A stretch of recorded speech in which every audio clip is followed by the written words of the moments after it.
Hey, it's Soul with another video. Oh my god, did you hear about the latest leak? Right, here's like the most accurate speculation I've heard so far. Right, so rumor has it that this and that and blah blah blah blah blah blah blah blah blah. There's a lot of that going around the World of Warcraft talking spaces, and, well, for good reason. Blizzcon is fast approaching, and it's just a matter of time before we learn what the new WoW expansion is, so we can totally forget about the raid that we haven't even done yet because we've already read the data mining information, so who cares, it's all old news anyway. Old Gods, Void Lords, Drain Up Proud Lord, Kultaros Tentacle Cloth, Army of the Light, Locust Walker, Sexy Talking Daggers, Tentacles and Riddles and Worms and Taylor in a big hole in the ground that is more likely a sword wound and not anything sexual at all. It's a lot of overwhelming information. I mean, so much can happen. So, in today's video, I, like so many others, will speculate what could possibly happen in the next expansion, based on all that we know and what I think is a reasonable design in part of Blizzard. Oh, and by the way, lots of spoilers abound, okay? It's likely that some of the information that I'm going to base my speculation on isn't point-by-point accurate, and for brevity, I'm not going to get into every little detail, so I apologize in advance. There are a few big takeaways from Legion that help frame what could possibly take place in the next expansion, whether it's the overarching story or just events that take place within the scope of a patch. So like, for example, Legion is about, demons and stuff, obviously. Some of the side stories include Sylvanas' ongoing adventures to become the Lich Queen, defeating Helya, and almost everything that happened in Val-Shara. So the possible stories in this new expansion include, but of course are not limited to the following.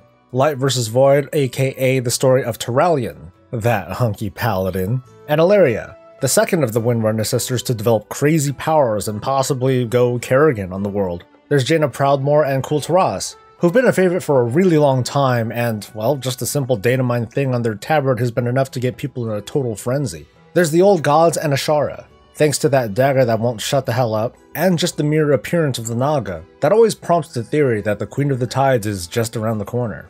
And then there's one more thing that I'm going to touch on first. So there are a lot of pieces that we have on this table, but first there's the very immediate thing that's right in front of us. Azeroth has been directly attacked. It's got a big-ass zone-sized hole, and as of right now, we don't know what the damage really is. In the Datamine voiceover, Khadgar recalls a prediction by Magni, where Azeroth's life essence seeps out into the sands. And this happening in Silithus seems about right. So what does it mean? This brings me to my first guess, that this wound in the world is going to be a new Well of Eternity, like the legit one from 10,000 years ago, and not the knockoffs under Teldrassil and Silvermoon. So if you don't know what the heck I'm talking about, quick history. The Well of Eternity was created when Azeroth was wounded by none other than the Titan Aman'Thul himself, thanks to his genius idea of ripping the old god Ysarge from the planet, which is kind of like pulling someone's tooth out with your bare hands, and that tooth is located in their eye socket. Yeah. So this brings me to the next guess. This new well will play a huge, maybe even a central role in the beginning of the next expansion.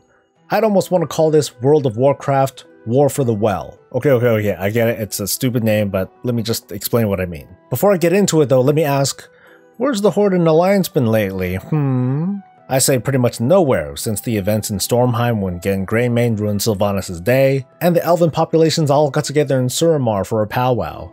And a war. I say it's safe to say that at the moment, both factions' governments are in a really bad situation, as in a, are you even relevant kind of situation? Since the beginning of WoW, there's been numerous wars, and I'm probably going to miss a few, but there's the War of the Shifting Sands, the Nexus War, the war against the Lich King, the open conflicts during Cataclysm, the war for resources on Pandaria, the Siege of Orgrimmar, well, okay, that never really happened, and the Battle of Broken Shore, and the war to liberate Suramar, and the war for Argus. So I guess that helps to explain Sylvanas' desperation or motivation for wanting that battle res maiden. There's a lot that's gone down in a pretty short amount of time if you map out those past 13 years. That's a lot of dead people, and not enough time to make babies.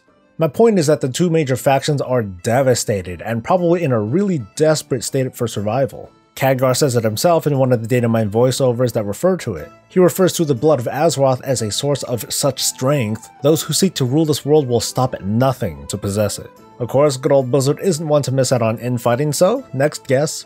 The Horde and Alliance will wage war for the Well. Here are some more guesses and predictions. The fresh nation of Kultaros, which might have been unaffected by all of these conflicts, might join in on the action to take the Well for itself. Does this mean there's going to be a third major faction for players to join? Probably not, but I think a lot of the world's factions might jump in on this. The Night Elves did enjoy their golden age thanks to the original well, after all. With that knowledge, the power of the well has got to be worth killing for.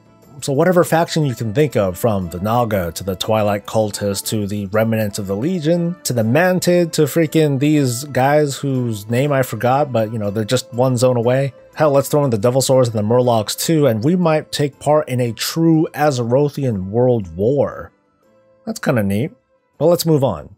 There's been a lot of talk, and even I've been a part of it, about this whole light and dark thing or void thing, and how the narrative of WoW's greater story might be leaning towards this cosmic balance, now that the big bad Legion isn't much of a threat anymore. The way it's being framed, though, is more like one of nuance rather than just an obvious light is good and void is dumb sort of thing. We've seen a little evidence in this with in-game cinematics and the Turellian and Ilaria drama, and this presents to us the idea that there are two extreme sides of the same coin, the light and the void, who can be equally destructive and oppressive towards one another, partially because by their nature they're unable to understand each other.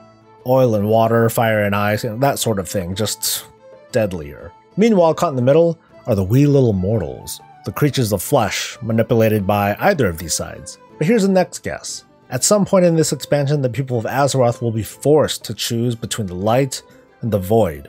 And I think in the end, they're going to choose neither. Of course, the road to get to that point will be long and hard and full of dungeons and raid bosses. And one of the big themes coming out of the next expansion is the fight to carve our own destinies, as opposed to just being the pawns of light and darkness. How is this going to translate in-game though? The whole light versus dark thing seems fascinating and could give unique opportunities to give players choices, like let's pretend you can choose either light or void, and you can get some sort of avatar thing that enhances your abilities with its respective traits. I guess light and dark can play that sort of role, but to keep things practical, like lore-wise, it wouldn't surprise me all that much if it was like super watered down to what's little more than the good old Aldor versus Scryer thing. Maybe it'll be some sort of ability tree that we develop over the course of the expansion like our artifact weapons were. Oh, on that note, who are the Aldorks and the Scry babies? Well, for those who weren't around, the Aldors and the Scryers were opposing factions from the Burning Crusade. You chose one side or the other for whatever rep rewards that were best for you, and naturally you hated everyone from the opposite faction. Oh, and one more thing, Scryers for life. Aldorks suck. So where will the next expansion take place? I'm already guessing still that this will play a big part, which means Encourage will be revisited based on sheer proximity alone. AQ Dungeon? Sure. Meanwhile, Kulturas seems like an inevitable introduction at this point, so I think we'll just get to see the island nation across one or maybe even two zones. But I think Azeroth itself will be the star once again ever since the Cataclysm expansion. I imagine that there's going to be areas that open up that, according to the lore, oh, of course, they were there all this time. Meanwhile, thanks to phasing and scenarios and scaling and other technology, older areas will be phased into new ones to drive the story forward without totally screwing over Lobies. At least maybe. But because so much of the story is spread out all over Azeroth and it's kind of big, we've got to get around somehow. Some theories are really into the expansion mostly taking place in the South Seas and we get around on a boat. But I'm pretty firm on the expansion being something that involves all of Azeroth. Maybe even including Northrend and Pandaria and maybe the Broken Isles. My next guess, even though this one's pretty unlikely, is that we'll get a boat that will develop sort of like the Order Hall or the Garrison. Only that we also use it to travel around. I don't have any other details to explain behind that other than it might be sort of cool. Maybe it could even act like a faction hub, sort of like the Vindicar. Will there be a new class? Nah, too soon. Will there be a new race though? That's a slightly more interesting question. The last race that we received was the Pandaren in Mists of Pandaria, and that was like 50 years ago. Based on everything we've speculated so far, just what could we get though? Personally, I'd rather just not see a new race. At least not if it feels forced, and so far it seems forced. We would need to make a new narrative to justify the race wanting to be a part of the Horde or the Alliance. And after seeing the Pandaren, I don't see why we can't have just one neutral race that can hang with either faction. There's only one race that remotely makes sense for me, and that's the Ethereals. I can see their interest in a new Well of Eternity, and they can care less who they align with in order to get close to it. Kinda like the Pandaren, they don't really need like a central capital, and even if they had one, that might be neat. Think of it like an order hall, but it's composed of the entire ethereal race. But to be honest, I can't imagine another race just showing up while wanting to join the Horde and Alliance without having an agenda of their own. That and having more races means possibly weird and maybe unwanted class combinations. Like, I don't really see a Naga being a druid or a shaman or a paladin. There would need to be a ton of weird backstory to justify these combinations, but they could always be written. It would also suck if these new races were limited to just the generic classes like a warrior or a hunter or rogue. So instead of whole new races, I would guess that we would just get a lot of customization options and skins instead. Unfortunately, the trade-off there would be a lack of context or a sufficient backstory, but that'll give us more options. Like, not only would we get new facial and hair options, but different kinds of skins. So I'm talking about Maghar orcs, brown orcs, the Nightborn, High Elves, Tonka, Dark Iron Dwarves, that sort of thing. That also fits the possible theme of this expansion where the whole world is involved and feels invested into whatever the heck's going on. I really want to make a ton more predictions, and I even have a whole bunch of stuff written down, even down to what the end of the expansion will be and the future of WoW itself. But I have to stop myself. It's a rabbit hole that's just too deep to explore, knowing that I'm going to be disappointed when we find out what's up at Blizzcon and it's nothing like what I'm talking about. But I do have one more guess to make, and that's the overall theme and feeling that we're supposed to get from this next expansion. And the theme is hope. It's the hope that even after watching their world take a death blow, Azeroth will recover. It's the hope that even in the face of scarce resources and desperate peoples, that the right people will ensure that the world survives.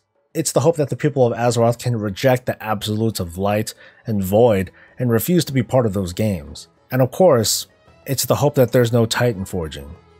I hope you enjoyed this video. Like and subscribe for more content. Share your thoughts. Stay safe, stay happy, and stay breezy.